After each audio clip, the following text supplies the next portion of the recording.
Press play.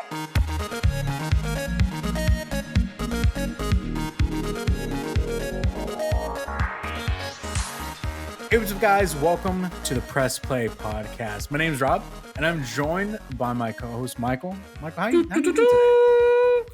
How's it going? How's it going, Robert? I'm doing pretty well, man. Been missing the podcast probably as much as some of the other people listening in right now. It's been a minute, but you know what? I'm excited to be here. Really glad we get the chance to talk about movies, man. Just our really bread and butter here, and just get into the nitty gritty of some really good flicks. I think we've watched some really good movies, during our little hiatus here. Yes. And I think we're gonna have a really special episode for you guys listening in. Yeah. I'm excited to do this. I think the last time, and I'm gonna do the same thing with this one. The last episode, I think that was the first video. Was it the first video? There was something about the last one that was the first thing about it. That I posted it on. Was it the fact? Yes. I've never posted the podcast itself, other than Spider-Man No Way Home, Blade Runner, and something else. You know what? Whatever I'm about to say, it does not make any sense. But it was the first time I went for a full episode without having to go to the bathroom. That's probably what you were thinking. That's exactly that's what it is. I'm really happy that the last one that we did, it got like 17 views on YouTube. Usually the podcast itself gets about 3 or 4 views. That's rough. So those who are listening, just please keep pushing the audio format. But the video format, 17 views is actually, not too bad based on what we get on the channel itself. But my goal for this episode and for this, from here on going forward, is I'm going to try and separate things into their own smaller videos, so that way they're more digestible for people, because not a lot of people like to sit down and watch something for an hour and 50 minutes. For the TikTok generation that we got going on. Exactly. Lizard brains.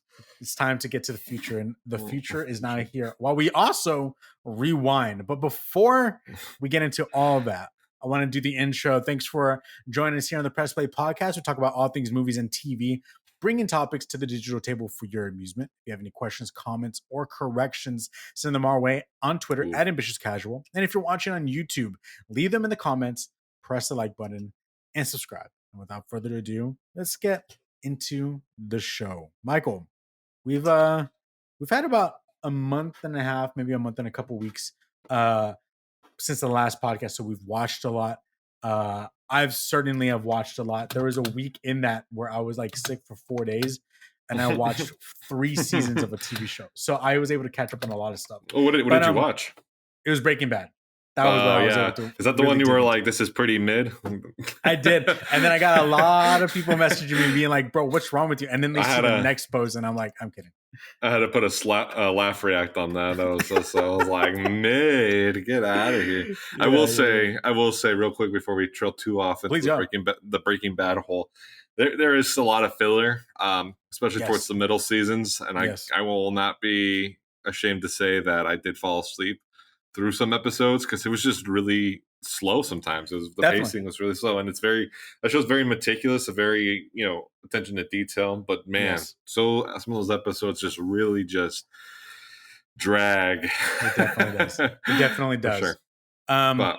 But before we get into everything that we want to talk about, we're gonna just go through some quick bits, and then we'll really dig into the things that we really enjoyed a lot. So, Michael, I'm gonna kick it to you.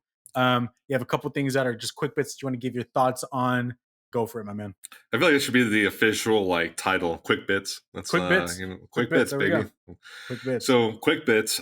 So I finally caved and I watched Everything Everywhere All at Once. So again, as you should have. For the millionth time, Robert is right. I'm so tired of saying that.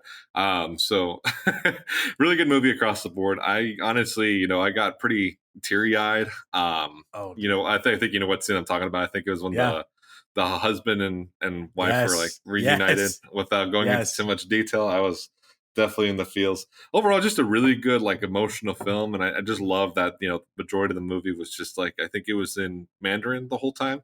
So it was pretty much in a different foreign language, and there was subtitles and stuff like that. But I just love that attention to detail that they didn't just make them speak English the whole time and just cater to us. It made it feel a lot more authentic. Overall, it's just incredibly funny. I was laughing a whole lot the whole time. Definitely with the fight scenes, it was just so over the top. Definitely, if you haven't seen it, definitely check it out. I think the movie definitely deserves a lot more love than it's definitely getting a lot of love. I definitely don't think it's underrated. I think it's getting a lot of traction, but I definitely want to keep that hype train going and just give it some more love if we can. Was it just you, or did you watch it with Jenna as well? No, I watched it with my girl. Yeah, we watched it with my girlfriend Jenna. So yeah, she thought it was great.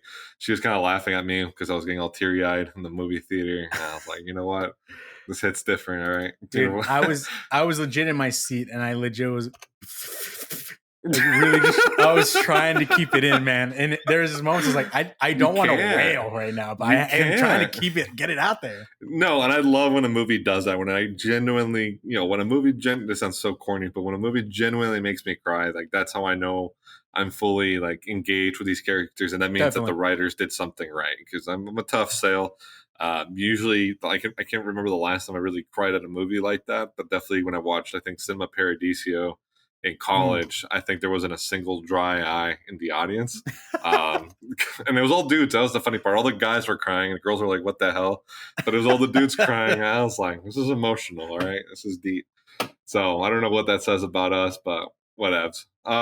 The next one I want to go down the list real quick is My Neighbor Totoro. And I know you're a big Studio Ghibli fan and probably a Totoro fan, just judging on that painting in the background. So me and my girlfriend are actually becoming big fans now. I've always been a fan, but I've actually started doing my homework and watching some of the older Totoro films and just kind of going back in time. So in the previous episode, I think I mentioned Howl's Moving Castle. Still 100% of a banger. Great movie. Oh, yeah. Totoro was good. I enjoyed Totoro, but for a movie called My Neighbor Totoro, that man makes up about 20 minutes of that whole ass movie. I was like, this is good. Like, I'm not gonna hate on it, but it's like also like, what the hell, man? Like, why is there so little of this guy? It was good though. It reminded me of like Alice in Wonderland. It's just fun, man. Like his I can't. I'm not even gonna try to pronounce his name. Miyazaki.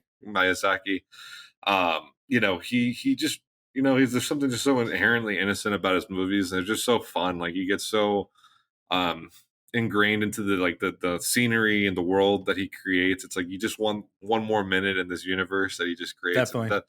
Just an incredible, world builder across the board. And he just really has a good way of telling a story. So across the board, I was a little disappointed there wasn't more Totoro.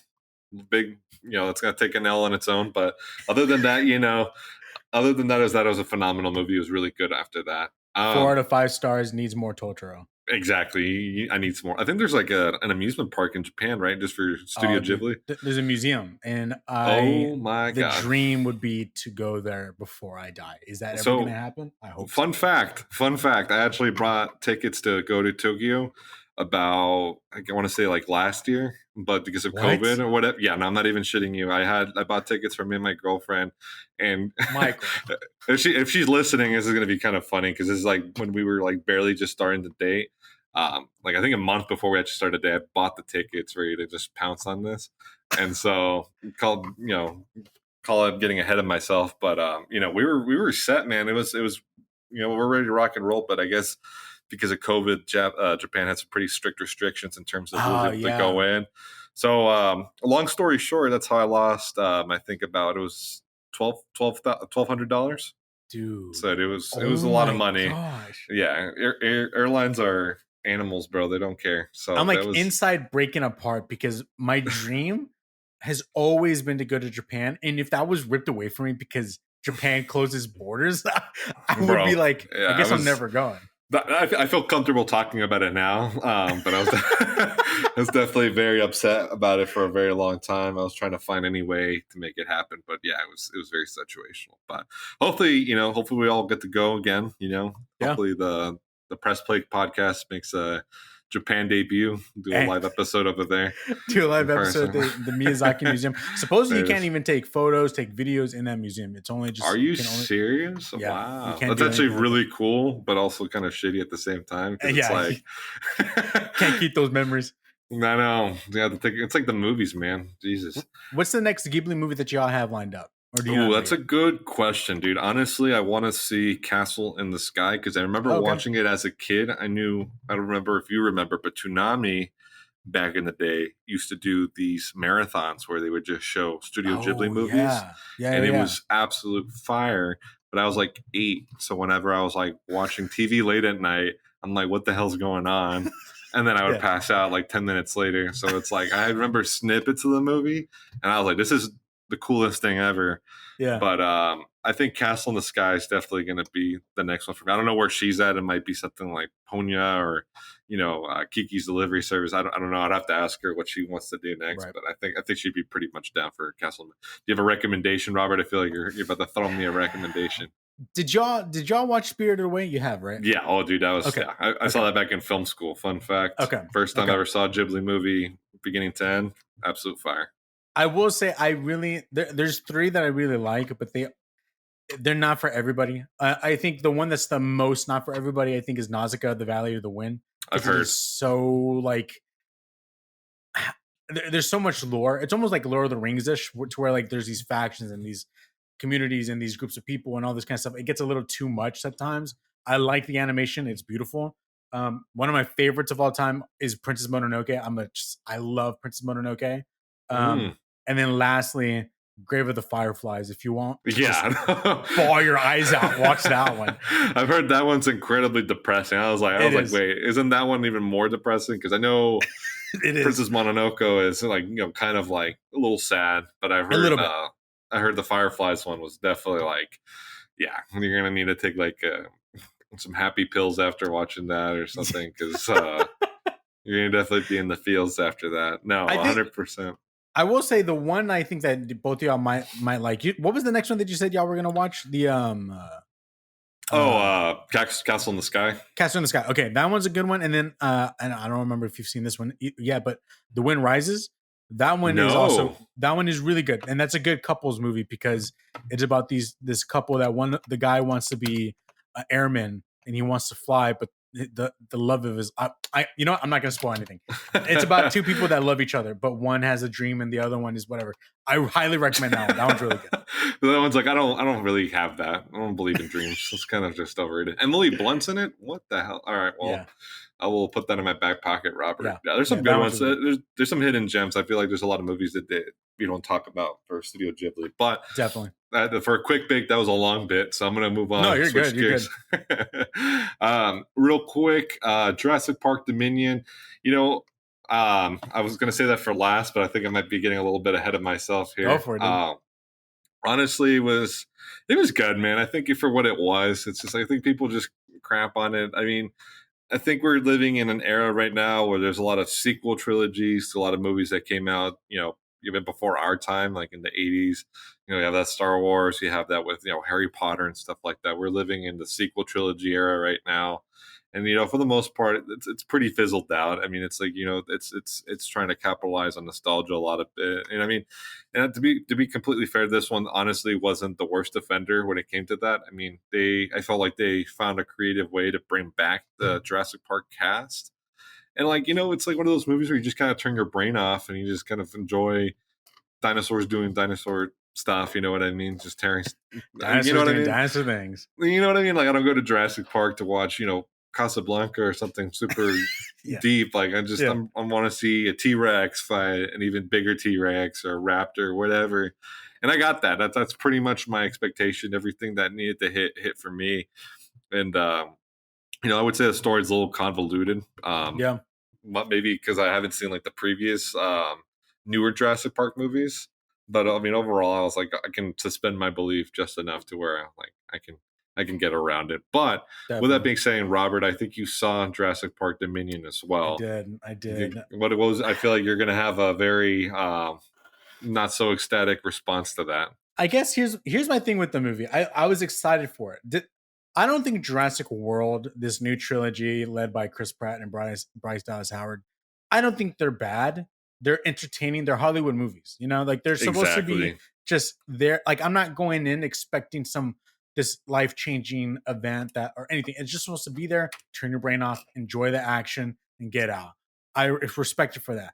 I will say the moment that you want to bring in the past and be there for the people who've been there from the very beginning, I feel like you kind of had to handle that a bit. You have to handle that well.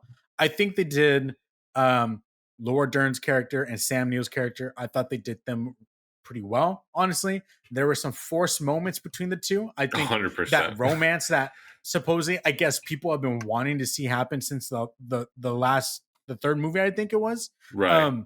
I just didn't need that. I would have been much more happy. Like it's been like 20 years. Get over it. You know, at this time, you're fine. But I think there are some things that they did where I was just a little like, it was just a little overhanded. Like I think there's a moment where Laura Dern's character is at a farm and she's looking at the desolation that these crazy locusts have been doing. And I'm going to try my best. Those who you have to be watching so you can see what I'm doing. Okay. But the way she was looking out over the field, she literally took her glasses off the most uncomfortable way. She literally went like that. Oh no. Because why did she do that? Because that's how you know it's someone that doesn't actually wear glasses in real life right there. Well, she did that because she took her glasses off the exact same way in Jurassic Park 1. But it made sense because she was just in so much awe. Like she was like shaking. She didn't know how to take them off. This one is almost as if that's how she just naturally takes off glasses. And I was like, I don't like that. That doesn't work with me. And I think my last quarrel with this whole thing is that my Jeff Goldblum was Jurassic Park 1 and Jurassic Park 2. That's all I knew of Jeff Goldblum. Jeff Goldblum that we have now, the one that had like cameos in Portlandia and is now the Jeff Goldblum that everybody loves from like Thor Ragnarok and all that kind of stuff. He is like a new version that I also like. I love him now. But back in the day, being the very like a little witty, but really serious. Like he was the kind of guy who tried to keep things a little realistic. And in Jurassic Park 2, he's extremely serious. And so that's what I knew of him from Ian Malcolm. In this movie, I'm not even kidding. For the first third of it, they kind of gave us a little bit of that serious Ian Malcolm. And I was like, bro, are they really doing this? Like, let's go. And then for the last 2/3 of the movie, it was just normal Jeff Goldblum being Jeff Goldblum. And I was like, what's going on here? What's going on? I had a feeling you were going to mention that. Yeah. No, so do you agree or no? Yeah, I think I was just like laughing because like I was like almost like, yo, is he just like, it's just one of those things like, is he intentionally being funny or not? Or is he just being himself? Exactly. And that was making me laugh even more because he was just being so nonchalant about everything. He was like, he was putting in the passcode. I remember laughing at this. This is when they were all like trapped behind the door and then the Raptors come in and he's like, Miles Davis's birthday. And like, there's all these, it's like he's trying to put the passcode in. And like, they're like screaming and he's like, Miles Davis's birthday. And I'm just like, I was like, what? Yeah. I was like, you cannot be this like chill right now when like your friends and like are like about to get mauled by like a raptor. He's like, what is pi 314? Like, he's just like, he's just so funny, dude. Honestly, I agree though. It's kind of like, was it Jeff Goldblum just playing Jeff Goldblum, or was it Jeff Goldblum playing Ian Malcolm, right? So it's like, I feel like, probably for him, to be very honest, I'm sure he has some love for the franchise, but let's be honest, this is probably like a paycheck role for him. Like they probably brought him back. He's like, all right, I'm just gonna do my Jeff Goldblum thing and just kind of, nonchalantly just walk around everywhere and just say, whatever comes to mind. He's like your crazy uncle, like at a Thanksgiving dinner or whatever. Oh, definitely. It's like not right in the mind. He's like out there walking in the backyard. And he's like, hey, we're having dinner right now. Do you want to like? He's like, wait. Did you hear the locusts flying in the sky?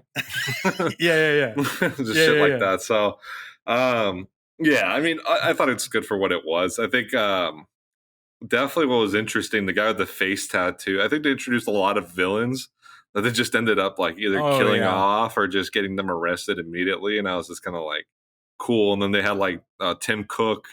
That's the main villain. Oh, yes.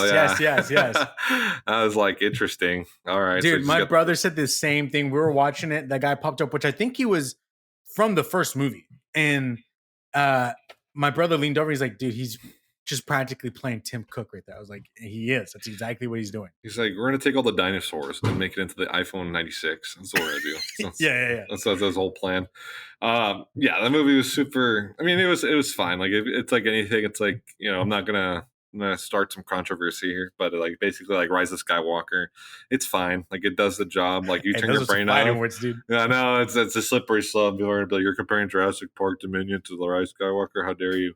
Um, all 17 of the viewers and just dumbing down right now.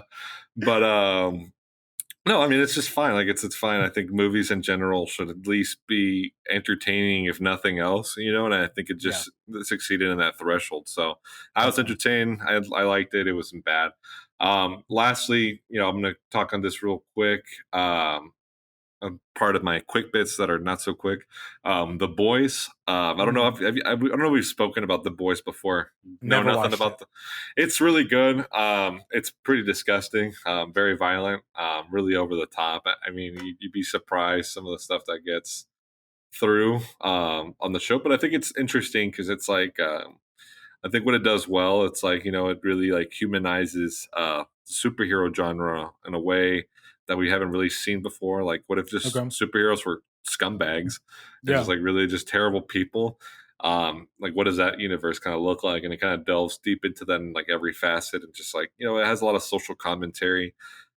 This new season's been pretty fire. I feel like you're a Supernatural fan. Is that fair to say, Robert? I'm not. Never watched it. No, never watched it. Okay, well, I was gonna say Jensen Ankles is in the show. For those who don't know, I do um, know who that is, but yes, he is.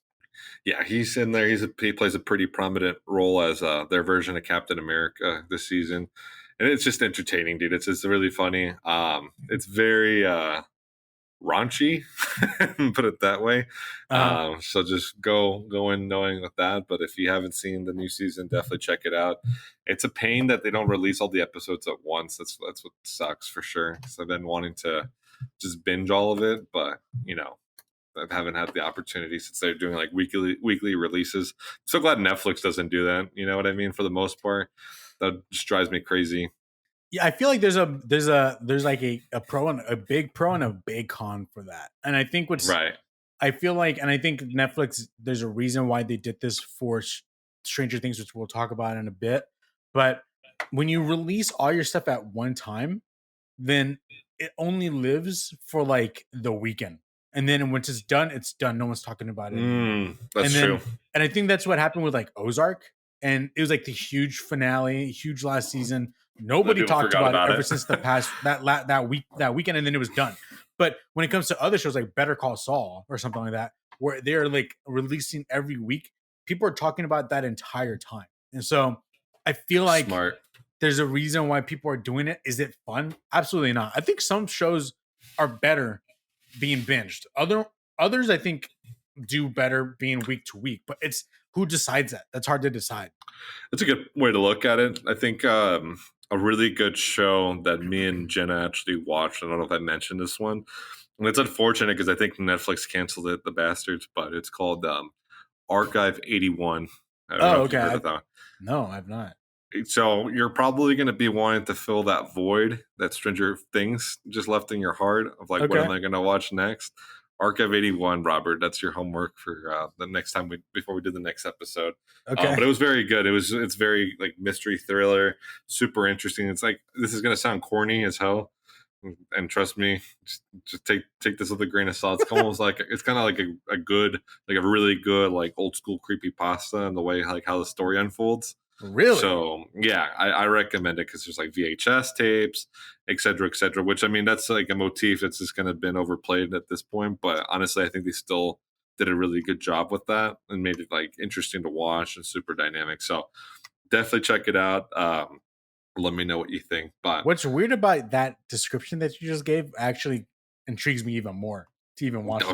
okay. I was Um, like, it's sometimes that's polarizing. Throw the word creepy pasta, like you just get unanimous groans from and everybody. it's So and it's fairly new because it came out this year, right? yeah, it was very low key. You kind of might have to search for it on Netflix, but I feel like it should have got more love and attention than it did. To be honest with you, it just kind of was like very under the radar.